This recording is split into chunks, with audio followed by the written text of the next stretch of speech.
Selamat datang kembali di channel ini. Pada tayangan ini kami akan menayangkan tentang sosok Nasirun dan karyanya. Selamat menyaksikan.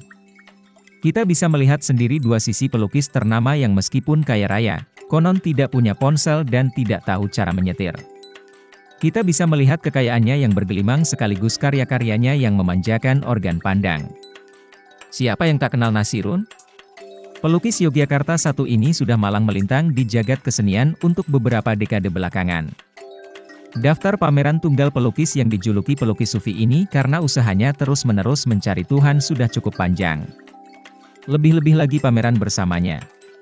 Awal tenarnya nama pelukis kelahiran Cilacap, 1 Oktober 1965 dimulai pada tahun 1997, saat ia memenangi penghargaan Philip Morris untuk lukisannya yang berjudul, Larut Dalam Warna. Lukisan dengan lebar 145 cm x 140 cm yang menampilkan sosok-sosok raksasa dengan warna-warna berbeda itu berhasil membuat karya-karya yang tercipta dari sapuan kuasnya diapresiasi dan dihargai begitu tinggi. Saat ini, karya-karya Nasirun sudah diminati oleh begitu banyak orang. Salah satu peminat yang patut dicatat namanya misalnya adalah Dr. Owe Hangjin, kolektor seni ternama dari Indonesia. Dengan demikian, sudah barang lumrah, bila kesuksesan finansial berhasil diraihnya dengan mudah sekarang ini, sampai-sampai ia disebut pelukis miliuner di mana-mana. Karya Nasirun bisa kita nikmati di studio koleksi pribadinya di Yogyakarta, selain karya-karya dari seniman lain yang ia koleksi. Di dua rumah di Kompleks Perumahan Bayeman Permai, ia mengoleksi seribuan karya seni yang bisa dinikmati siapa saja.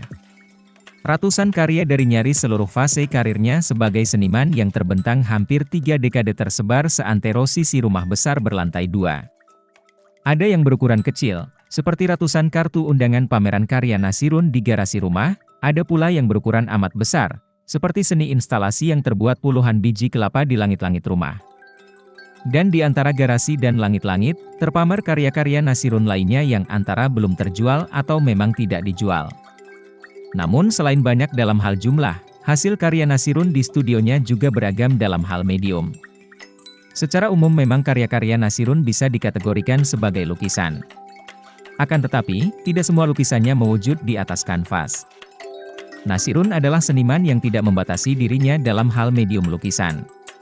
Lihat saja, karyanya ada yang dilukis di atas lempengan kayu, di badan biola, di lengkung beduk, di papan-papan perahu, di angkringan, bahkan di seluruh sisi lantai kayu. Dan selain ini, Nasirun juga pernah melukis di atas badan mobil-mobil mewah, yang mengantarkannya mendapatkan penghargaan Muri. Karyanya yang ini tidak dipamerkan di rumahnya, sayangnya. Hanya, dalam konteks gaya dan isi, karya Nasirun bisa dibilang cukup konsisten. Sepanjang dekade demi dekade karirnya, secara umum ia sering melukis menggunakan kontras antara warna cerah yang intens, biasanya merah, hijau, biru terang, dengan warna gelap yang tidak kalah intens, hitam, biru tua, ungu tua. Kedua kelompok warna tadi dimainkan dalam bingkai garis-garis curvilinear, sampai tidak menyisakan sedikit pun ruang kosong pada medium lukisnya, sehingga kontras cerah gelap menjadi begitu tajam. Lukisan yang ilustratif adalah beberapa lukisannya di lantai 2 rumah yang dominan berwarna merah kirmizi dan hitam. Namun meski cukup konsisten, tentu ada saja pengecualian. Misalnya, saat melihat lukisan Nasirun yang terbaru, gaya awal ekspresionisme yang begitu penuh, mulai merenggang. Ia tetap senang menggunakan kedua ekstremis kelompok warna, cerah maupun gelap, tetapi karena ia tidak lagi mengisi semua ruang dengan kentalnya kontras dan membiarkan cukup banyak mediumnya tetap putih tanpa sentuhan. Kontras yang begitu tajam di lukisan awalnya menjadi jauh lebih lembut, bahkan nyaris menghilang sama sekali. Hal ini terlihat dari lukisan-lukisannya di lantai 1 yang sepertinya baru selesai, tepatnya di sekitar wilayah piano yang sudah disulap jadi karya seni pula. Tapi tentu kalau lukisan-lukisan ini tidak keburu dibeli orang juga nanti. Dalam masalah isi lukisan pun, Nasirun bisa dibilang konsisten, meskipun sama seperti gayanya, tidak bisa dibilang sangat konsisten.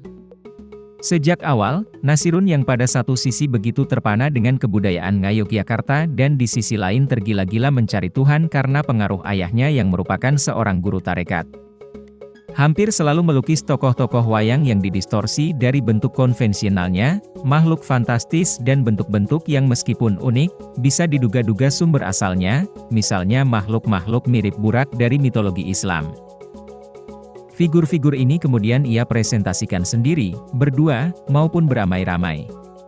Ada misalnya lukisan berisi siluet nampak samping semar, tetapi yang begitu jauh didistorsi dari bentuk aslinya untuk menimbulkan efek humor.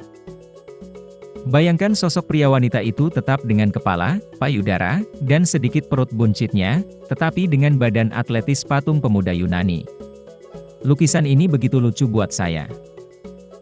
Nasirun tidak selalu melukis isi surrealisme figur wayang dan makhluk fantasinya.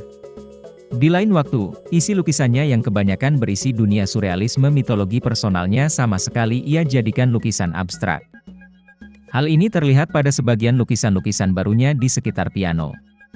Karena alasan inilah secara isi, seperti di masalah gaya, Nasirun tidak bisa dibilang begitu konsisten.